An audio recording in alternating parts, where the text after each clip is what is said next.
ಏನು ಬೇಕಾದ್ರೂ ಇಡೀ ಸಮಾಜವನ್ನು ಬದಲಾಯಿಸ್ತಾರೆ ಅನ್ನುವಂತ ಧೀಮಂತ ವ್ಯಕ್ತಿ ರವಿ ಬೆಳಗೆರೆ ಆಗಿದ್ರು. ಗಣಿನಾಡಿನಿಂದ ಬಂದು ಅಕ್ಷರ ಗಣಿ ಆದ್ರೂ ರವಿ ಬೆಳಗೆರೆ. ಗಣಿನಾಡು ಬಳ್ಳಾರಿಯಿಂದ ಬಂದು ಅಕ್ಷರ ಗಣಿ ಆದ್ರು ನಮ್ಮ ರವಿ ಬೆಳಗೆರೆ.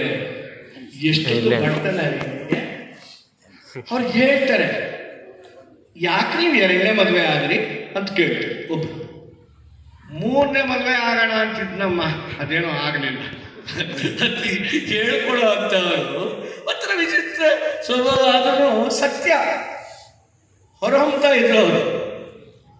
ಆಮೇಲೆ ಪ್ರಶ್ನೆ, ರವಿ ಬೆಳಗೆರೆ ಅವರೇ, ನಿಮಗೆ ಹಣ, ಹೆಸರು, ಕೀರ್ತಿ ಎಲ್ಲ ಬಂದಿದೆ, ಎಲ್ಲ ಬರೋದಕ್ಕೆ ಕಾರಣ ಇದೆ. ಅಮ್ಮ ಹಸಿವಮ್ಮ, ಹಸಿವು ಅನ್ನೋದು ಇದೆಲ್ಲ ತಂದ್ಕೊಡುತ್ತಮ್ಮ. ಕಷ್ಟ ಬಿಡ್ಬೇಕಮ್ಮ. ನಂದು ಇದು 10ನೇ ವೃತ್ತಿ, ಪತ್ರಿಕಾ ವೃತ್ತಿ. ಪ್ರಾರಂಭ ಮಾಡಿದ್ದು ಮೇಷ್ಟ್ರ ಕೆಲಸ ನಮ್ಮ. ನಾನು ಅವಾಗ ಈ ಕೋಮತಿಗರ ಶೆಟ್ಟರು ಅಂತಿರ್ತಾರೆ, ಅವ್ರ ಮನೆಗಳಿಗೆ ಹೋಗಿ ಮನೆ ಪಾಠ ಮಾಡ್ತಾ ಇದ್ದಮ್ಮ.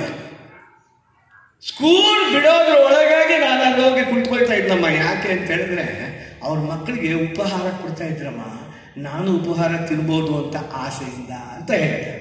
ಎಷ್ಟೊಂದು ಬಡತನ, ಆ ಬಡತನದ ಹಸಿವು ಏನಿತ್ತು, ಆ ಹಸಿವಿನಿಂದ ರವಿ ಬೆಳಗೆರೆ ಅವರು ಎಷ್ಟೊಂದು ಹೆಸರು, ಕೀರ್ತಿ.